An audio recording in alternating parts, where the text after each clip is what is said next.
one of my favorite baits. This is a jig. So how many people throw jigs? Anybody throw a jig out there? Okay, yeah, everybody throws jigs. My wife even throws jigs, but she's not raising her hand. But so this is a little, I don't know, 3/8 to ½ ounce. This is a football jig by Bionic, but I've got a Larew hammer craw on here. This is a peanut butter and jelly color. I love fishing a jig. We're doing a thing in a couple hours here at 3 o'clock where it's talking about nothing but jig fishing. People already hit it or something. But so for jig fishing, man, you can really get strong with them, right? You can go heavy tackle, heavy line, heavy jig. You want a reel that can really catch up with them. You want a reel with like a 7-to-1 gear ratio. And then sometimes you want a really big meaty rod because you're fishing heavy cover and you want to pull that fish out of there. And fish love a jig. I mean, I'm getting a bite like every time I move it. Like, they love a jig. And so it's one of my favorite baits. It's one of the few baits that you can throw all year long with the same amount of confidence any time of the year. A jig is a go-to bait. Did I get hung up? No. So, again, this is a 3/8 to ½ ounce. Probably somewhere around 3/8 to ½ ounce, probably the most common people throw. I personally like throwing a really light jig sometimes. You get a really slow rate of fall with a lighter jig. And a lot of times, pre-spawn, that lighter fall gets a lot of those big females that come up there and eat it, you know, over a big heavy one that sinks straight to the bottom. So when you're presenting a jig, you know, how often do you guys go jig fishing and you're fishing offshore, right? And you've got a point, a long point you're fishing, and you're dragging across it, and it's got rock and stuff like that, right? A lot of times, you got to be thinking about what you're trying to imitate. So a jig is really good at imitating a lot of baits, right? It can imitate a bluegill. You can put a different trailer on there that has chartreuse stuff, and it can look like a bluegill, maybe invading a bass's bed. Or it can imitate a shad. You can get a white jig, you can get a white trailer, and you can swim that thing higher through the water column. And you can imitate a shad. Maybe you're on the river and you're throwing it through some grass on the bank, and you can reel that thing. It's a swim jig, essentially. But that walleye is pretty cool. This is my buddy. He's eating it right here in front of me. So you can imitate the shad, you can imitate a bluegill, and obviously you're imitating a crawdad. So if I'm trying to imitate a crawdad, right, you got to be thinking about that whenever you're fishing for a fish. If I'm going to imitate a crawdad, what's a crawdad going to do? Let's pretend I'm a crawdad, right? And I land over there on the bottom of the tank, right? Which I didn't land on the bottom of the tank. That's where I started. I'm a crawdad. I live at the bottom, right? So a lot of times I see guys like making big, long strokes with the jig, all the way up like that and coming back down, right? All the way back up and coming back down. That's not really what a crawdad does. I mean, if you catch that fish, you might have tricked him into thinking you were something other than a crawdad, but if you're trying to imitate a crawdad, think about that. You just sit there and jiggle that bait, let it sit still, right? Bass are really territorial. They're very territorial. And so if you pitch it into an area where bass is, bass is living on a stump or something like that, that's his stump, right? That's his house. So when you pitch that crawdad in there, even if he's not hungry, he knows you're there. So you pitch that jig there, you let it sit there. I wish I could see in the water better. I know there's a stump right here somewhere. But you pitch that in there and you're in that guy's living room. You let it sit there just like a crawdad would, and instead of stroking it away from there, I mean, just barely jiggle it. Just barely jiggle it. All you want that thing to do is look like a crawdad saying, hey man, nice place you got. This is a good log. I think I'm gonna stay here. And eventually that right there happens. I just got hammered. A big catfish? Well, that's not a very good example. One of the basses did it, but if you leave that thing in there, you're basically a crawdad saying, I'm staying here, man, unless you do something about it, right? You put the chomp down on me. So be thinking about that when you're working a bait and you're trying to imitate one of the three main species, whether it be a shad, a bluegill, or a crawdad. So again, if I'm working a crawdad and I know I'm on a target, I'm on a rock or a stump, I want to leave that bait in the strike zone. Pretend it's a bed. Pretend it's a bass's bed, because it really is. And I'm just jiggling that thing, just barely making it crawl over. You can see I'm barely doing anything here, and that bait's covering a lot of water. So don't overwork your jig, guys. Don't overwork your jig at all, and you'll get a lot more strikes.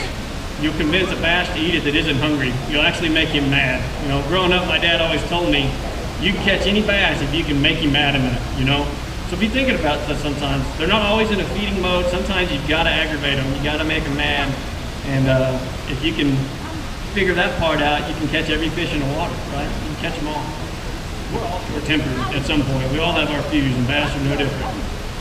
And, I think out of all the baits I've thrown in here, this is my favorite, and they are eating the crud out of it. So, again, this is just a 3/8 half-ounce jig. This is a football head. You've got different style heads you can get on a jig. You can have a finesse style head. You can have a brush style head. So if you're going through a lot of brush, you want something more aerodynamic that comes through the brush and the weeds better. And this is the Gene Larew hammer craw on the back of it. It's a new bait that Larew came out with that was designed by Jacob Wheeler and a lot of the gang. And this thing is killer. It's really tough. Man, I just got hammered. I'm telling you guys, it's so hard to not jerk on that bite. It's just instinct to want to jerk. When something hits it that hard. And I can fish with that jig all day long. And a jig doesn't wear you out either. You know, there's a lot of baits that will wear you out. A jig's pretty easy on you as an angler. You can fish with a jig all day long. Again, if you're throwing something offshore, you know, you can throw it out there and you put your rod tip down and you can just slowly drag that thing to the side. One of my favorite things about a jig is how it communicates with me, right? A lot of baits are really light, so I don't know what really the bottom composition is where I'm fishing necessarily. A jig will communicate to you. I can feel that bottom. I can feel a fish swimming with my bait right now. And when he lets it go, I can feel when that jig hits the bottom and whether that's a hard bottom or a soft bottom. I can feel pulling over brush and everything else. So a jig is a great communicator between you and the bottom of the lake. And that's just what makes a jig so cool. I'm waiting on Eric to give me permission to put a hook on one of these and catch one of these things, but I know I can't. I want to give you guys some baits, so if you guys don't mind, these are some of these hammer craws that I'm throwing in the trailer of this. Again, these are really cool bait. This is a green pumpkin blue. It's pretty cool, so you guys can catch them. Feel how durable they are. You know, a lot of things that drive people crazy is when you're throwing a trailer of some sort and it's constantly ripping. You know, you get one bite and it rips off and you got to dig back in the thing. And so everybody's always complaining. Of course, the maker of the plastic is real happy because then you got to go buy more baits. But got one. Those baits there, if you feel them, they're really durable. They're really hard, and you can catch a lot of fish on that bait before you have to go get another one. Looks like a lobster. They have a question. Looks like a lobster. Yeah, do we have any questions? It does. Are those baits made in China like a lot of other baits? No. Gene Larew baits are all made in Tulsa, guys. There's a plant right there in Tulsa. They make every single Gene Larew bait that there is. So if you're all on board for supporting your local community and stuff in the States, these baits are made right in Tulsa. So I picked these up yesterday in Tulsa before I came out here.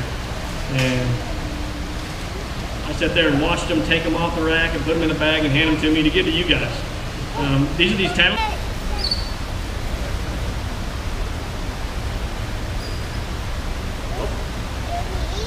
You got the wall. Yeah. Seriously, just We got it again. no more. Oh, you got him. There's a bass. Oh, yeah, he smoked.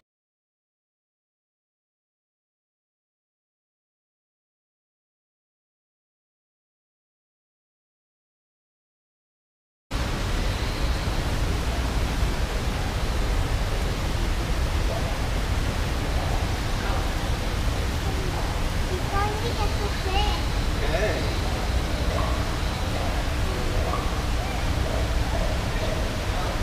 Whoa. Man, that is. Lydia. How many people throw a jig? Quite a few people throw a jig. The next hour, that's all I'm going to be talking about is throwing a jig, but there's a lot of different trailers that you can put on the back of a jig, you know? I mean, this is a hammer craw. You can put a biffle bug on there. I'd even put a little worm on the back of my jig, you know? That's why I like a jig so much, but Gene Larew offers a lot of cool baits to put on the back of the jig, guys. I don't have any up here, but Eric's got some store, Who Daddy. Has anybody ever Who Daddy before? Gene Larew Who Daddy? Yeah. He's got a bunch of those over there. I really like throwing those on a Carolina rig and stuff. There, I got one. What do I got, Miranda? Bass. What do I got now? You know? Yeah, I know. How much would you guys pay to fish in here for just like 10 minutes? I don't know what you're saying. You calling me bad names or what? I can't even know. So I had this hammer craw in here. It wants to get wet. It's a wet hammer craw. Fish ate it. Right? A lot of times when I'm throwing a jig, the trailer is one of the things you can change really quickly to manipulate how that jig looks, right? And I know I'm kind of getting into the last topic, but I'm kind of excited about talking about jig fishing because it's my favorite. So that hammer craw that I threw out, has everybody seen a hammer craw? Who has not seen a hammer craw? Have any idea what a hammer craw looks like? Heard? Everybody else has seen one? I got a few left. I'm going to chunk some more of them out. I want you guys to look at it because it's a little lower profile. It's smaller. But check the durability of that bait, right? It's a really good hard plastic. I got you, dude. It's a really good hard, and you'll catch a lot of fish on these before you have to put the new bait on them. Who else? That's there. Right? So that's a little bit smaller bait when I compare it to the Biffle bug, right? So if I'm going to be a little bit more finesse, I want a little more tight, compact bait, I'm going to go with the hammer craw. That's probably going to be my go-to trailer before anything else all the time. Maybe I'm trying to get a bigger bite. Maybe I want a different rate of fall, right? So these are things you can change. You don't have to retie your jig just to get a different rate of fall or a different look. All you got to do is take your trailer off and add something different. So a Biffle bug is another really good option for this. Compared to that hammer craw, now the profile of my bait is going to be quite a bit bigger, right? Again, I have no hook on here, so I'm not even sure I even know how to rig one without a hook. I'm going to try.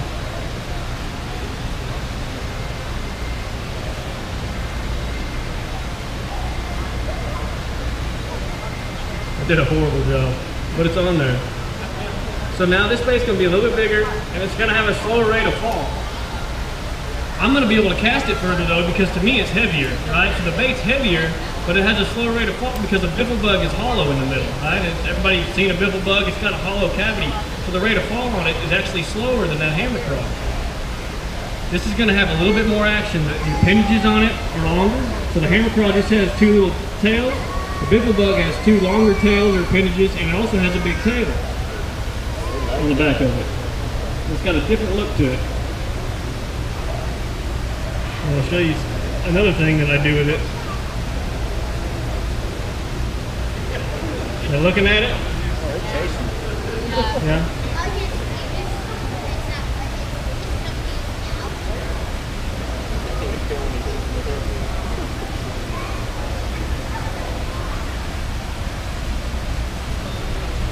Jump right on. So I can make this, I can change the way this looks even further. What's really cool about a Biffle bug, right? I've got three options here. I've got the two legs that paddle on the side. I got the one big one in the middle. Let's say I want to imitate crawdad, right? I can rip that middle one off.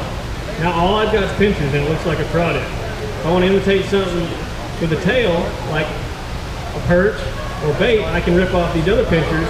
Now I've got something more streamlined, something that looks more like a tail. So right there on the fly, I want this to look more like a crawdad, and I just rip the tail end off, right? So now my Biffle bug is a lot more like a crawdad. And you'll see if I can let you see what it looks like in the water. So see the little pinchers just swimming? So I've decreased the size of my bait now, but now all I've got is little pinchers on there. So it looks a lot more like that hammer craw, but it's got a bigger profile to it.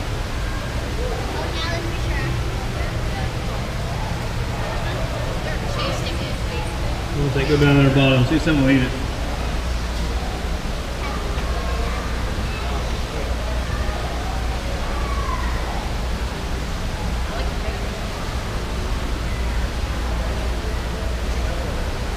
I kind of worked my way into the last session.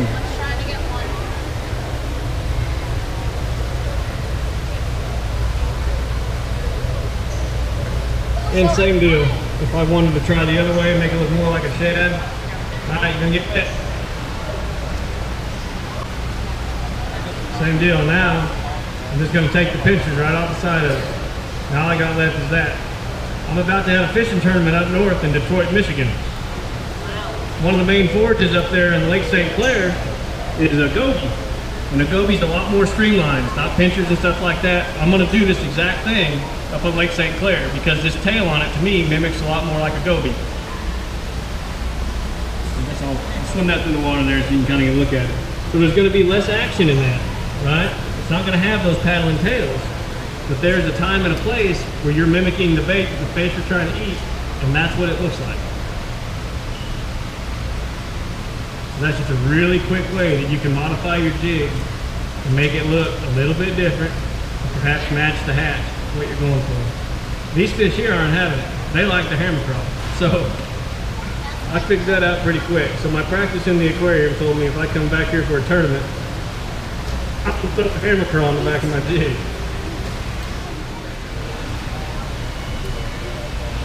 So jig fishing. To me, it's my favorite way to catch fish. It's the easiest way. It's the most diverse bait. You can imitate shad, you can imitate perch, you can imitate crawfish, right? You can imitate everything in the water with it, all with one bait. All you gotta do is change the trailer, and you change the way the bait looks. You change what you're imitating. You can change the whole skirt of the jig if you like. If you really wanna change the whole look of it, the profile. You can have a great big jig that's 1.5 ounces, and you can fish it really deep and heavy cover. Or you can go all the way down to a little 16th ounce jig, really finesse, something that slows really fall, or has a really slow fall. It's the most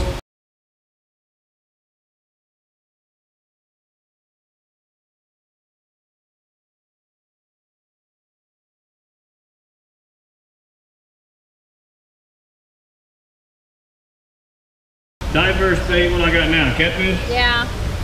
Them catfish are heavy. You can just tell. But it's the most diverse bait that you can go buy, you can go tie on. He's still on there? Yeah. Feels like I got a rock. So everything will eat a jig, right? Everything. How many times have you gone fishing with a jig and you catch something other than a bass? I mean, all the time, right? You catch perch, crappie, catfish. Everything eats a jig because it mimics all the bait that they're eating. You can throw it on a spinning rod, you can throw it on a bait caster, you can throw it in a pond, you can throw it in a lake, you can throw it in a river, it doesn't matter. If you had to have one bait, it's a jig.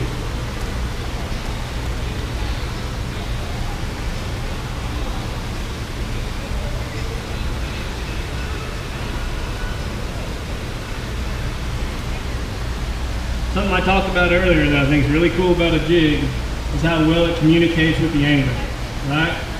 How the way the jig works and the way it's drugged on the bottom, it really talks to me. It tells me what's down there. It tells me when I'm on a hard bottom. It tells me when I'm on a soft bottom. You can feel it coming up over logs, all kinds of things. So without having a graph, I can throw it up there and throw it right where Eric is. I can tell what kind of bottom that is without getting right on top of my fish.